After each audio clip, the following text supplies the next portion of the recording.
Hey, what's good, guys? It's your boy G Marcus TV back with a brand new video. Please like, comment, and subscribe. And of course, we are doing an episode recap and review on the show Harlem Season 2. This is episode number 5 and episode number 6. I really hate the fact that they dropped these episodes back to back, but it is what it is. And of course, you guys know how we do on this channel. I give you guys a recap and I give you guys a review. So all my new subscribers, welcome. To all the people that's already subscribed, thank you for the love, thank you for the support. So let's get straight to it. So the episode starts off where the last episode ended, where Ian overhears Ty and Camille talking, basically where she possibly might not be able to have kids. So he didn't really hear exactly what they said, but they was able to like change the topic and be like, oh, well, they were just talking about periods and stuff like that.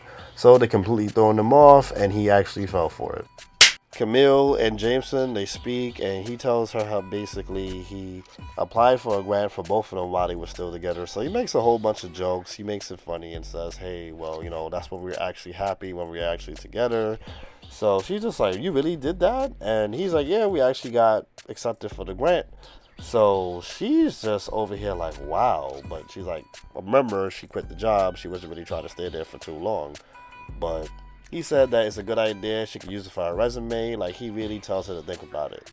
So Angie ends up leaving Quinn's house to spend a short while at Eric's house, which is just like, what the hell? Because of course she was living with Quinn for a minute, so Quinn didn't want her to leave, but Quinn is just like surprised, like, yo, you're really leaving me? Like, what the hell is going on? Quinn, she actually wanted all the girls to come with her to her first Pride, because this is the first time she's actually coming out that she's gay, that she's not straight, that she's a part of the LBGT community. But Ty wasn't interested in the event, and Camille received an urgent call from Dr. Peru.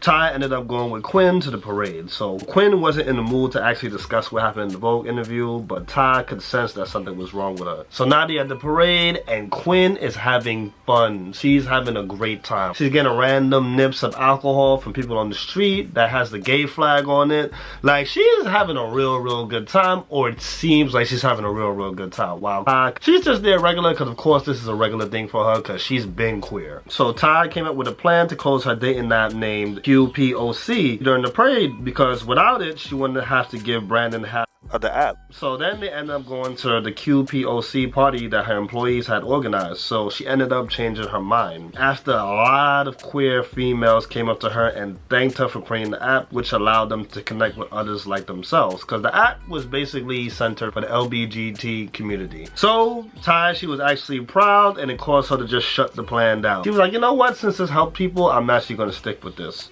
So Camille, she went to Dr. Peru's house to discover that her former assistant had made only 4 credit cards using Peru's personal information while pretending to be a black woman and plagiarizing the research from Peru. So Peru encouraged Camille to work on the research project and assist her in explaining the issue to the dean. Camille decided to take the blame in front of Dean, saying that she had given the research paper to Aisha. Now Peru, she's trying to get rid of Camille because she made dinner. So she was actually making the dinner for her and her daughter. But the daughter called her and basically canceled the whole thing. The daughter basically shut her down. She was just so hurt that her daughter didn't want to see her. Didn't even want to freaking reschedule it. So Camille actually thought about her mom as that was going on.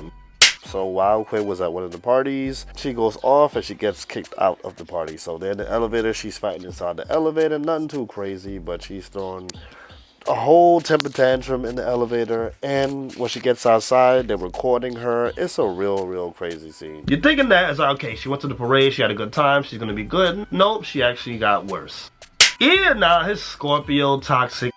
Like, he goes to Camille's house where he's seen that she wasn't there, so he's seen that she accidentally left her phone behind. So when he looked at the phone, he's seen the text from her ex. And so Jameson was actually inviting her out so they could discuss the grant application, but it just seems like he's asking her to hang out with him or to go on a date. So Ian is tight because in the text message, it says where it was gonna be. So Ian ends up popping up on the ex, and that's how the episode ended.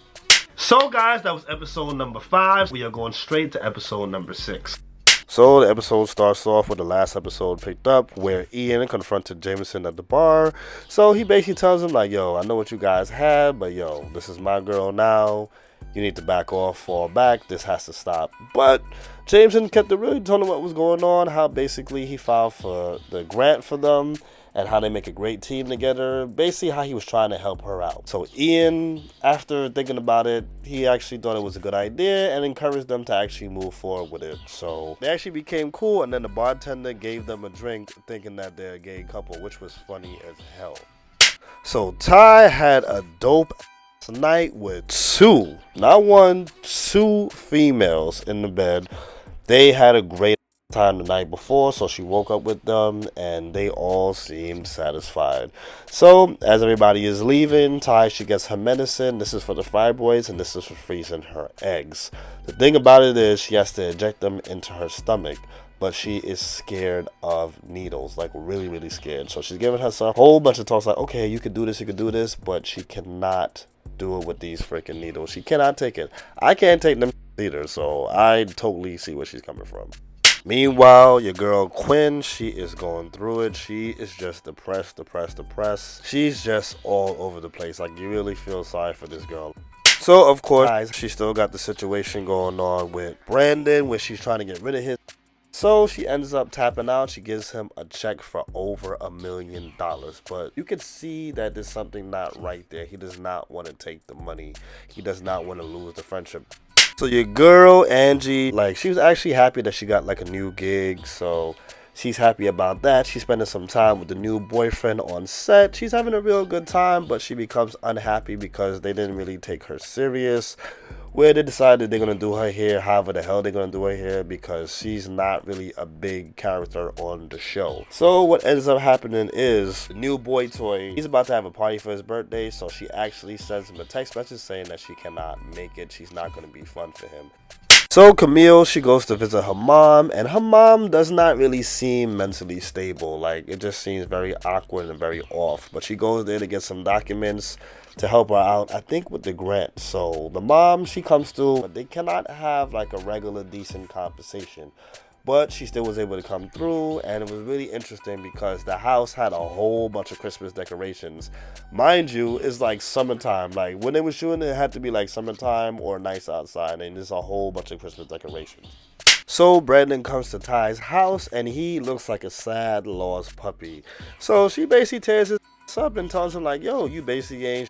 You trying to take away everything I work for, like, talking about how he can't get over her, all that type of stuff. So he actually admits that he's really hard to replace her. He made a big mistake. He wants her back. He actually makes her feel bad. It's funny because she actually says, don't try to make me feel bad. But she ends up feeling bad, and they become cool again. They become so cool again that he actually gives her the shots that she needs in the stomach with the needles. And they hug. It becomes like a really cool scene.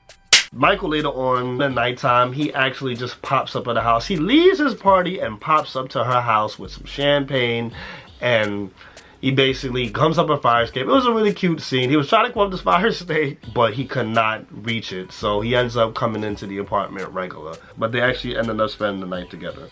So Camille, she speaks to Ian, and Ian told her about the meeting he had with Jameson. And they had decided that Camille should apply for the grant. So she's just looking at him like, yo, you really did that? Like, are you kidding me? Like, you really went through my phone like that? She was not feeling that at all. So, of course, she was also guilty of hiding things from Ian because, of course, she did not let him know there's a big possibility that she can't have kids.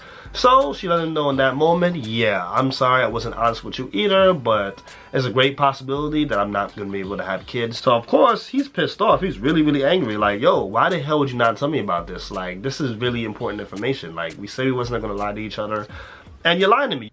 Camille, she goes to Ian's job and talks to him and basically said that, yo, she was sorry about what happened, about she didn't really tell him what was going on with the pregnancy stuff, and still at the same time, she didn't appreciate him going through the text messages and doing what he did. So they both realized that, yeah, they wasn't really trustworthy of each other, so they made a pact that they was going to actually tell the truth, and they was going to keep it real with each other. They're not going to hold any secrets anymore.